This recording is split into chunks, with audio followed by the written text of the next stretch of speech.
Hey there, this is Joe Kraus from Backseat Detroit Tours, and I'm making this video because I've just added a new section to my website which is called Read and Watch. Read and Watch is very simply my list of links to some books and videos about Detroit that I've read or taken an interest in.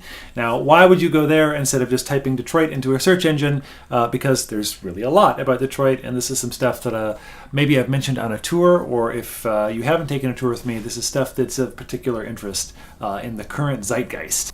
Also, you know, like holidays and stuff are coming up. So here's a quick look at just a couple of things that are on that list. If any of these seem particularly interesting to you, please let me know in the comments, and I can go more in depth on those particular books. A few years ago, Detroit was known for its ruins and decrepit abandoned buildings and so on. And after we went through bankruptcy in 2013, a lot of that is very rapidly turned around. So I'd like to start with Lost Detroit, this book by Dan Austin with photography by Sean Dewar. Lost Detroit is a 2011 book showing a bunch of ruins of the city, but it's become sort of wonderfully out of date as things have been renovated, or in some cases demolished. This is Broderick Tower, which is now not only completely renovated and fully occupied, but has been so for several years already. The Easttown Theater, which graces the cover of the book, unfortunately has been demolished since this was published. But the Metropolitan building is under renovation into a boutique hotel right now. And so has the Wurlitzer, which is next to it and also empty when this book was published. It's hard to resist a book about ruins of a great American city, which is why there are copycats. This is also called Lost Detroit.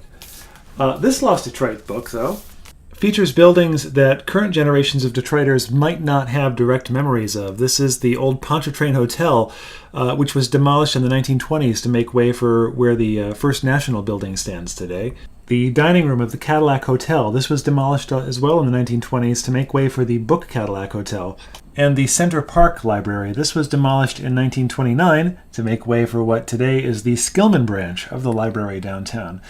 So this Lost Detroit book by Sherry Gay depicts a lot of stuff that was gone long before current Detroiters had it in their memory, whereas this Lost Detroit book depicts a lot of things that were contemporary as of half a decade ago, which are now changed.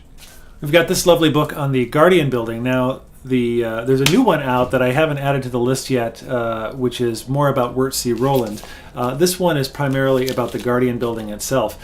And there's wonderful photography in this book, but what I found was particularly interesting about this so far was that the Union Trust Bank that built the Guardian Building controlled 40% of the wealth in the Detroit region at one time, but when the Great Depression happened, they were $15 million short. They asked Henry Ford for a loan, and he said no. Things I Do in Detroit by the Nain Rouge. Who is the Nain Rouge? In 1805, the Nain Rouge set fire to John Harvey's barn that burned our city to the ground. Picture your worst nightmare of a small red dwarf, and that's what the Nain Rouge looks like. And he represents all that's bad about Detroit. The first sighting of the Nain Rouge was when Antoine de la Mothe Cadillac founded the city. When Cadillac landed, a fortune teller told him to beware of the beast, but when he encountered the beast, he struck at it with a stick. And it haunted Cadillac for the rest of his life.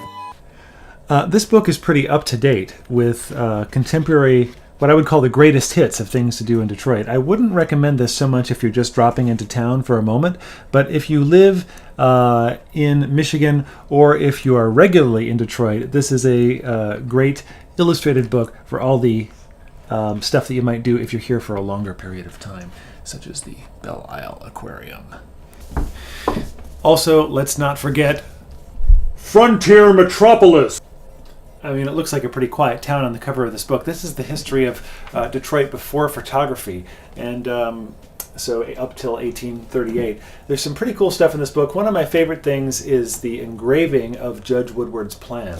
Now, the guy that laid out our streets, Judge Augustus Woodward, based everything on a triangle, which you can see in the middle of this rectangular image, and his plan was not carried out, partly because people thought he was egotistical. If you'd like to learn a really super nerdy and in-depth history of Judge Augustus Woodward's street plan for Detroit, check out the blog Detroit Urbanism. But check out this book if you want to know everything that happened before Henry Ford came along. And finally, we've got Canvas Detroit. This is a book with profiles of many Detroit artists. A lot of them are street artists. Some of them are mixed or multimedia. And this is just a couple years old, but already this is changing. There's stuff in here that no longer exists or that has been transformed since then. The Heidelberg Project, for example, is featured in this book. Maybe you saw it with me on a tour, but that changes constantly. Tyree Guyton is transitioning that into something he calls Heidelberg 3.0, which may be a dismantling or reconfiguring of the project. This is the African Bead Museum on Detroit's west side. Since this book was published, an expansion of this has been announced. This is Monumental Kitty by Jerome Ferretti. He lives in the North Corktown neighborhood, and this was fundraised by one of my old roommates. Not only is this a monumental kitty, but they also planted catnip around this one. This is a stencil by the artist Nicole McDonald, made in protest of the Detroit garbage incinerator, which is right next to Midtown, putting carcinogens into our air. Nicole does amazing work, portraits of famous Detroiters, which have been used to board up buildings and have been on exhibit in Eastern Market and elsewhere. So as a mural artist, she's profiled in this book primarily as a stencil artist, but she's also a great filmmaker. She made a film called A City to Yourself. It's kind of nice to have a place all to yourself. This is a great contemporary collection of Detroit artists working in the city, and a great time capsule of what's happening just a few years ago. So if any of those books look interesting to you, links are in the description below. If you want a more in-depth look at any of them, or if you have other books that you'd like a sort of book report on, please let me know in the comments. Thank you for watching.